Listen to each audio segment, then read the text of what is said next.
Now let's bring in Liberal Senator Alex Antic. Alex, what do you make of today's events? Is this a quiet coup? Well, look, who knows what goes on with American politics, Rita. Suffice to say that I just am staggered that people are staggered.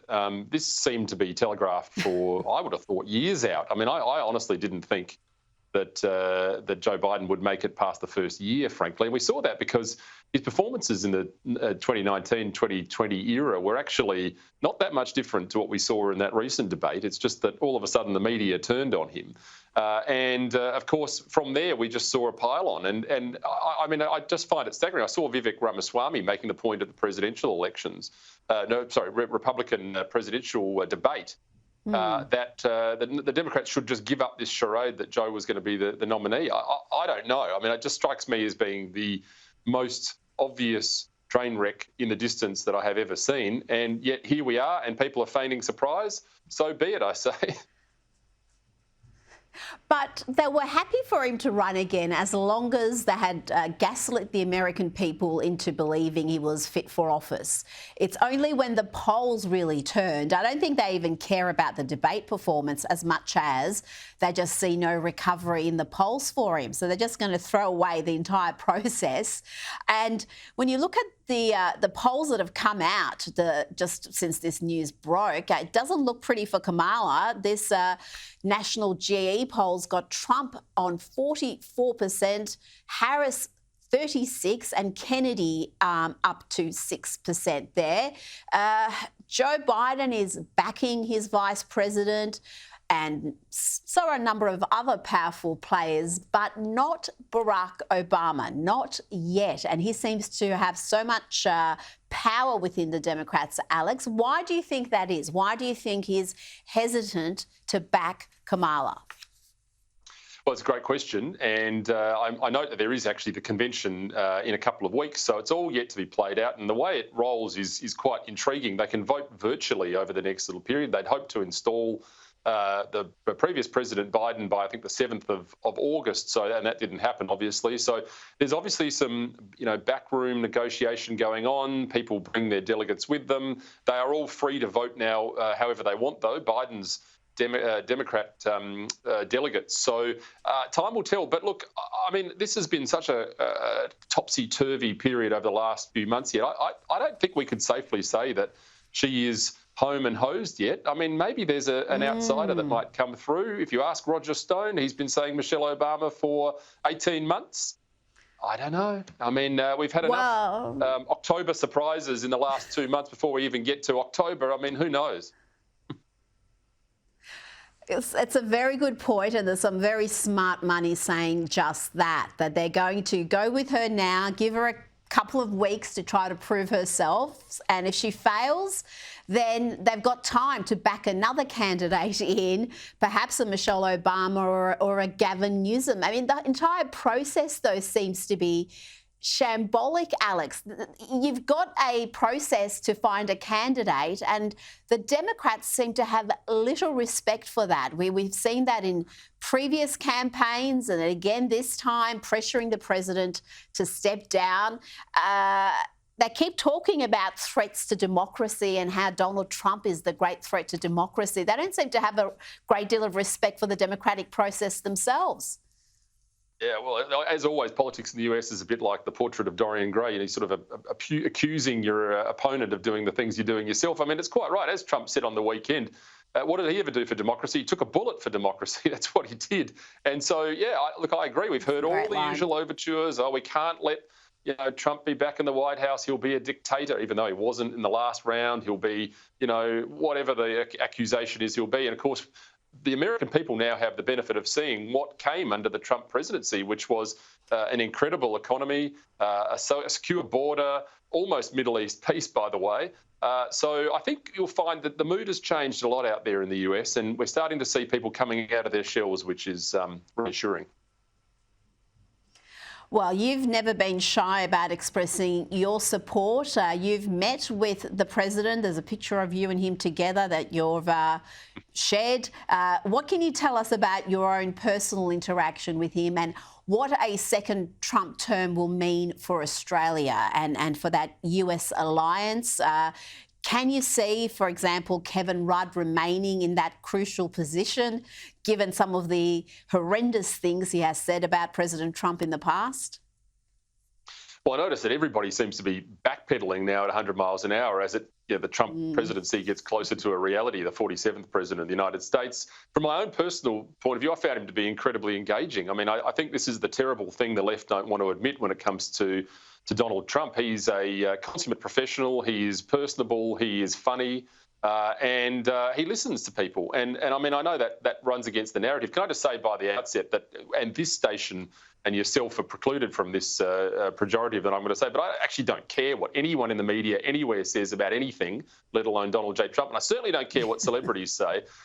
So it is just intriguing to see these people in real life. They are human beings.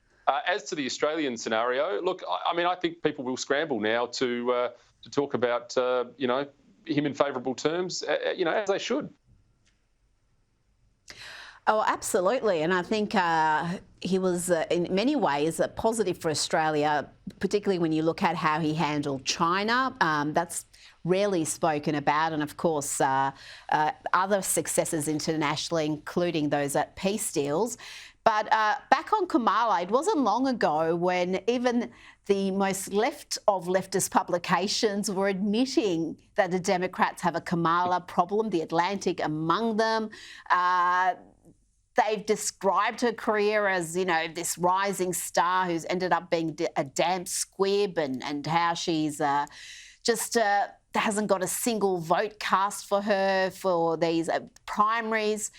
But now she's being presented as this visionary, this amazing woman of colour who's going to change the world. The change in narrative is just so dramatic and almost comical. How do you think she will go with the media? Because she is going to have a honeymoon period if she does end up being the candidate. And that honeymoon may last all the way to the November poll. Yeah, well, it could well. I mean, you can almost hear the collective groan from Hollywood and the media in the US saying, oh, here we go, we're going to have to fall into line now. But that's just me, and maybe I'm wrong. But it does seem to me to be an incredible feat to try to get this online. I mean, we've heard the Vice President talk in riddles. She talks all over the shop. She talks in a form of word salad. And I think Donald Trump actually described it to Tucker Carlson as being almost like talking in rhyme. It's sort of this kind of, everything that was is, and everything that might be is maybe. And, I mean, who knows? That's, by the way, is not an uncommon feature of political speak. And that's why I think President Trump relates so well to people, because he just gets in front of the camera and says what he thinks, and it's not always what people want to hear, but at least it's coming from a place of unscripted nature usually. So look, I don't know. I think it's going to be an interesting exercise, but you can guarantee she'll be front and centre on programs like The View, and she'll be all over the Golden Globes, and she'll be dancing with Oprah, and I mean, it's just ready to go. You mentioned word salads. She's known for those, and also for her laugh, just laughing at sometimes inappropriate times. Let's have a look at some of her performances during the debates. Some things you can, many things you can't. Let's let the senator answer. Well, I mean, I would just say, hey, Joe, instead of saying no, we can't, let's say yes, we can. Let's be constitutional. We got a constitution. And yes, we can. Oh dear. And 6 months into her role as Vice President, she still had not gone down to the southern border, despite the fact that she was the border czar charged with fixing that problem. And listen to this interview with NBC that's become viral again. We are going to the border. We've been to the border. So this whole thing about the border, we've been to the border. We've been to the border. You haven't been to the border. And I haven't been to Europe. She hasn't been to Europe either, Alex. She has now gone to the border once June 2021 down in El Paso, Texas. And I think that failure as the borders are, this is one of the very top issues in the US, along with the cost of living crisis, inflation, is the record numbers who are flooding in illegally through that southern border. And she owns a lot of that.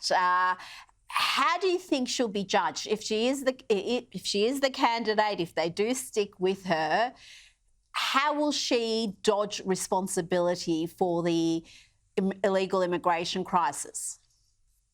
Well, I mean, it's a massive issue. I mean, we're hearing reports that there are as many as 10, 15, 18 million people that have come across the border, and even Trump himself, I think, has taken aim at some of the usual conservative allies around the South American targets by saying, look, they're just letting people into the country, dumping their prisons, dumping all in Goodnicks and so on. So it's a massive failure. I think this is probably arguably the biggest failing of the last 50 years in the United States, to have this mass migration now coming through. So she shouldn't be judged well. None of the Biden administration should be judged well, but they'll be judged by the usual suspects, the managerial class, Hollywood, celebrities, singers, and by newspaper outlets that want to put their own shine on what had actually happened and what actually didn't happen. And that's the problem here. I think the problem is a lot of this will get swept under the rug.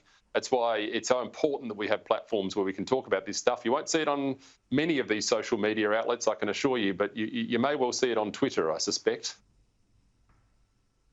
Yes.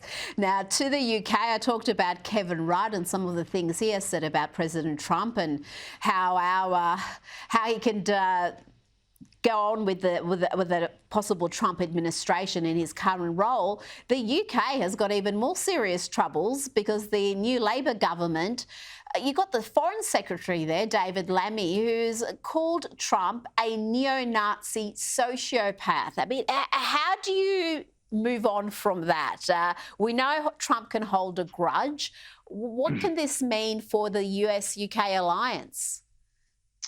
Yeah, look, I mean, I think people, once again, we're going to see a lot of backpedaling over the next little period, I suspect. But I mean, these words almost have no meaning anymore. The left just use them in the most, ambiguous, ridiculous. I mean, the number of times people have been called white supremacists. Someone called J.D. Vance a white supremacist in the last 48 hours. And of course, his wife is, from India, I think, or the family are from India. So, I mean, none of it, it's just all nonsense. What does it do, though? Well, I think it does leave a lot of damage. And of course, we know that President Trump does have a long memory. So I don't think it's a healthy thing. And I hope that people would, in the various countries of our alliance, would see that and, be a little bit more realistic about their language. I mean, they can say what they like, but we've got bigger fish to fry here with the alliance. And we've got local politicians, including Zoe Daniel and the Greens leader Adam Bant, all scaremongering about a second Trump term, saying that it's going to be terrible for the world, for climate change, the world's going to burn. What's your response to that? And what will it mean for our energy policy if there is a Trump term where they walk away from Paris again, where they become energy independent and they really focus on drilling as much as they can to bring home that advantage? Yeah, well, let's hope it brings some common sense back to global energy policy, full stop. I mean, his line is drill, baby, drill. I couldn't agree more. I mean, we need to be in a position now where we get the cheapest power in the world, and we've got it. We've got it here. We've got everything we need. We just need to get some sense back into that debate, and so I welcome it. I mean, the moment I knew Donald J. Trump was the real deal was when he pulled out of Paris. I thought that was one of the greatest things a politician's ever done, and let's hope it happens again. Senator Alex Antic, thank you so much for your time. Really do appreciate your insights.